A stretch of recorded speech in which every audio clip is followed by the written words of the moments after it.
Idaho Matters podcast is brought to you by St. Luke's On-Demand Virtual Care, which allows patients to see a provider from their home using a computer or smartphone with on-demand care for common ailments such as a cough, sore throat, or a sinus issue. More information at stlukesonline.org. In collaboration with Boise State Public Radio, the Community Library presents a new podcast, Sheep Stories. I'm host Vance Cunningham. Join me as we listen through the archives of the Trailing of the Sheep Festival to learn about the Scottish, Basque, and Peruvian immigrants foundational to the sheep herding industry over the past century. Hear their stories of traveling to Idaho and learning the language of the sheep. Find Sheep Stories wherever you get your podcasts and at boisestatepublicradio.org. More Idaho Matters now from the studios of Boise State Public Radio News. I'm Gemma Gaudette. For most of us, we only get a few minutes with our physician at the doctor's office. So with so many patients and so few doctors, there is little face-to-face time with the medical professionals who can have a profound impact on our bodies and our minds. So how do you make the most of what's usually 15 minutes or so with your doctor? That's the question Dr. Paul Miles is trying to answer. He spent 24 years taking care of children in Twin Falls in his private pediatric practice. Then he left Idaho to become the chief quality officer at Vanderbilt University Medical Center to help doctors become better doctors. He returned to Boise once he retired, and he's now trying to help patients be better advocates for themselves. And in fact, he'll be sharing those tips at the Osher Lifelong Learning Institute in Boise next Monday, October 6th. And he's joining us for a preview. Welcome to the program, Dr. Miles. Thank you for inviting me, Gemma. Appreciate it. So you say our healthcare system in the United States has a lack of patient focus. In your view, what does that mean?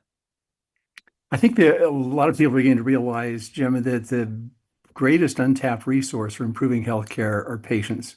And I think, how do we kind of empower patients to partner with their healthcare providers to unleash that resource? How do we help improve care by empowering patients to seek better care by partnering? So we have this traditional approach in medicine where we say we're patient focused, but often it's designing systems that we think patients want. And one of the most important questions that many physicians don't ask is asking patients, what's most important to you? Because that knowing what's really important to somebody really influences the decisions you make about what kind of treatment plan. Patients can provide to help get a better diagnosis if they provide more accurate and detailed information to their physician. So patients can have a role in not only improving their diagnosis, but making sure they get the right treatment plan. And then really importantly, helping to evaluate whether the system is working. And you, in fact, developed some tips on how patients can improve their interactions with the healthcare system. So is there a way to help improve healthcare outcomes? Sure, I think there are. And a lot of this comes from my personal journey of being a physician, but also being a patient with a chronic medical problem for the last 26 years and trying to figure out how to make the system work for me. But a lot of close colleagues are on this same journey.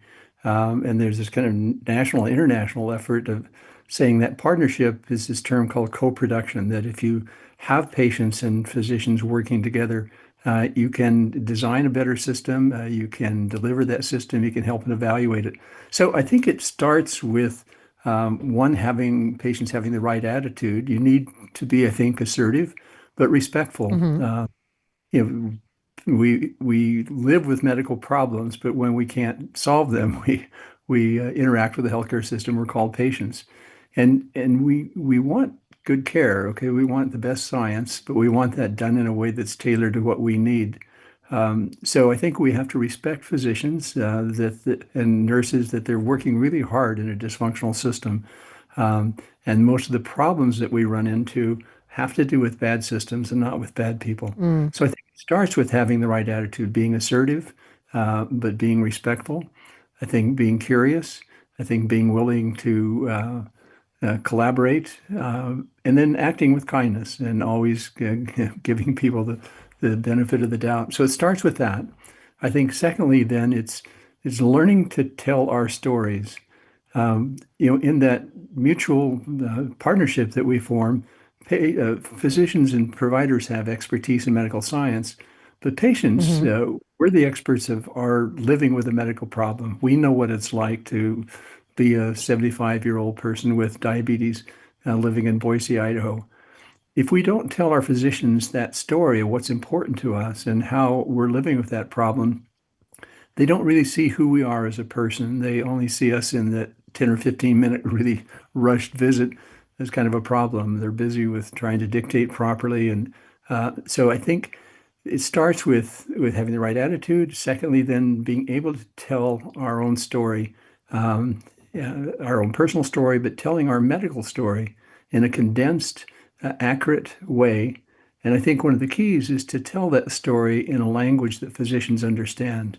So what we're recommending is that there's this whole form you can use to create kind of your personal story. We call it a medical profile, but Hmm. it tells that story in medical language. So if when you hand that to your physician at your next visit, it looks like a progress note that was written by the physician. It's outlined in a format that says, here's my chief complaint, here's my history of present illness, all those things that a physician is trained to do, which your past medical history, your allergies, all those things. And it's written in medical language. So what that does is it allows the you and the physician to focus on what's really important and not having to fill all those Mm. background questions. So it really makes a difference in terms of how you use that time. It also helps them make an accurate diagnosis, but it helps them with their dictation.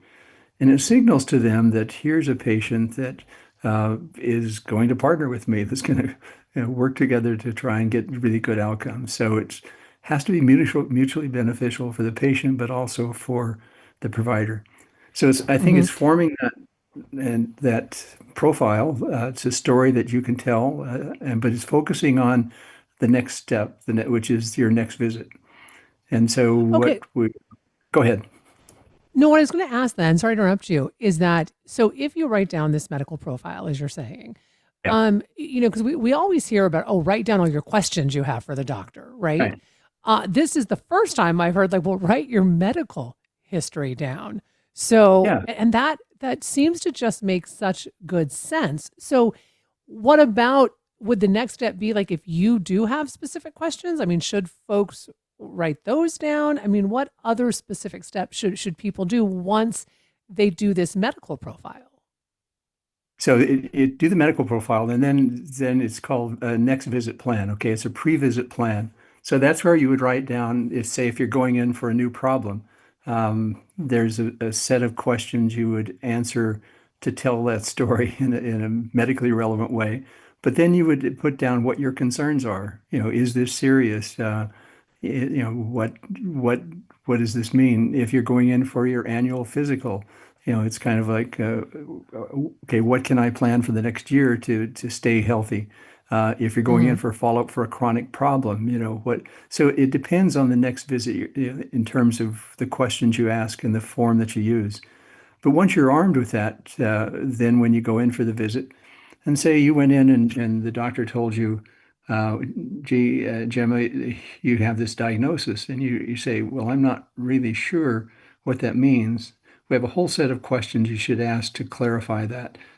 Could it be something else? What are the tests do I need to do? How sure are you of this? To the point then you feel comfortable what the diagnosis is.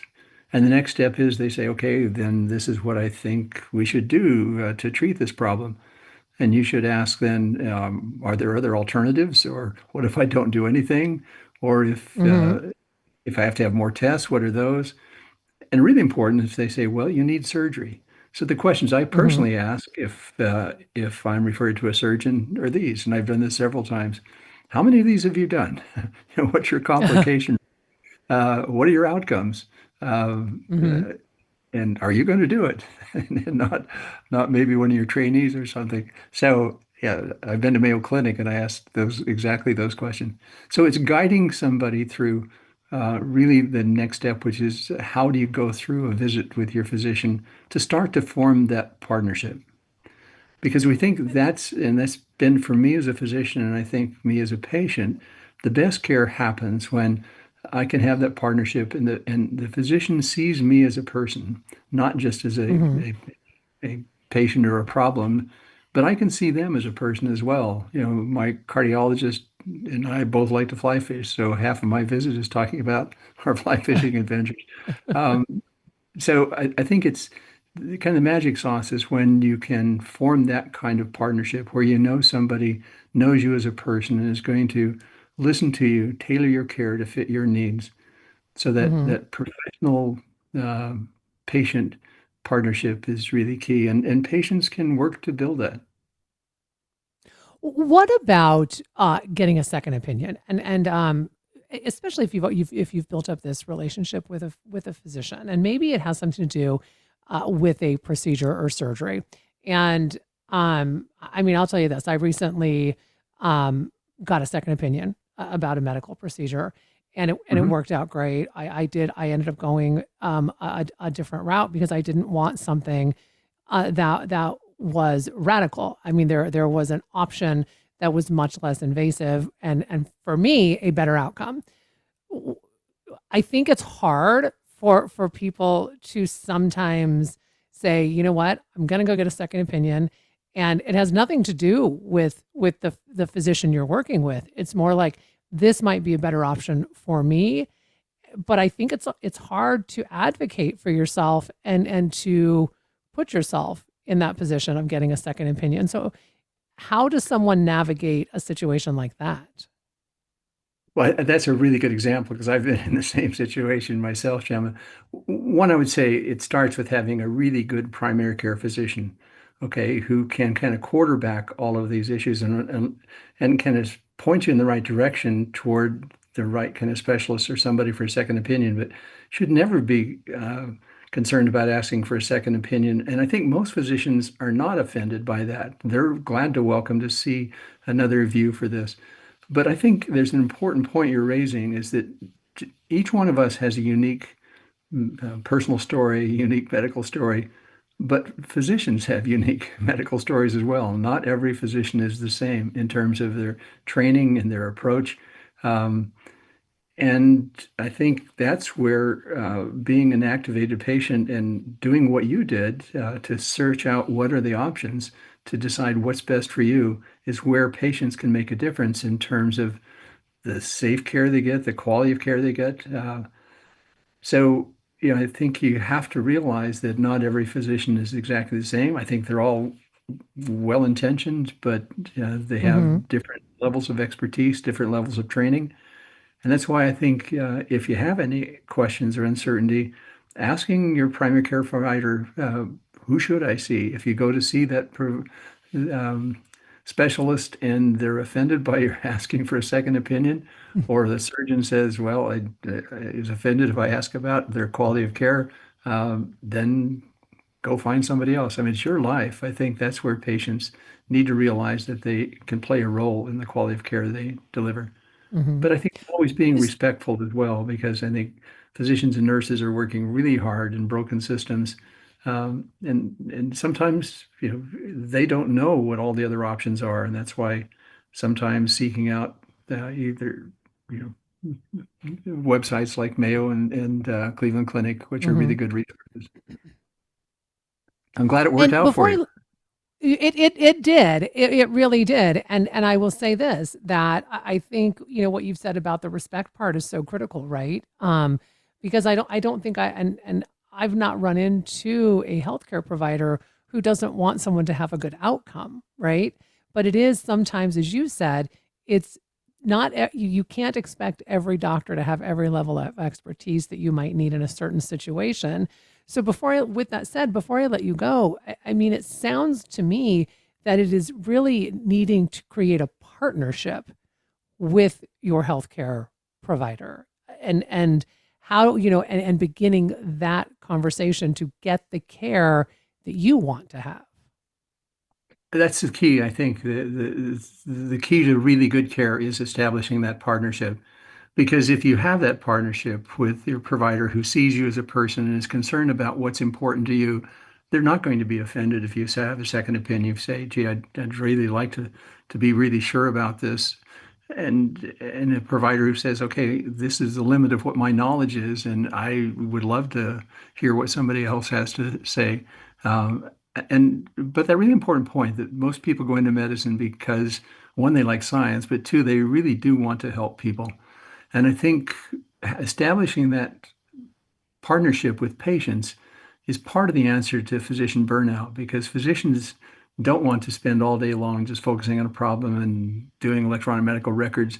They want that time to interact with people, to know that the care that they deliver has an impact on their lives. So I think this idea of establishing that relationships that patients can drive is really an important part of addressing helping physicians deliver better care as well. There's one other point before we leave that's critical, and Hmm. that's if you have this patient uh, provider partnership, this kind of great patient partnership, and then you get a group of patients all together with a common problem, working with their providers, you can transform healthcare. And there's some national models now around things like cystic fibrosis and inflammatory bowel disease and arthritis, where across the country there are multiple sites and centers of physicians and patients working together. They're delivering absolutely amazing care.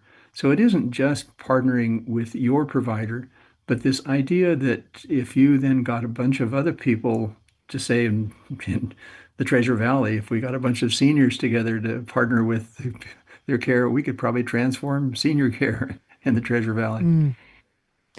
Well, I want to thank you so much for taking time to talk with us. We've been speaking with retired Dr. Paul Miles. He serves on the board of directors of Full Circle Health, and he is trying to help patients be better advocates for themselves. He'll be speaking at the Osher Lifelong Learning Institute in Boise on Monday, October 6th. This is the Idaho Matters podcast. I'm Gemma Gaudet.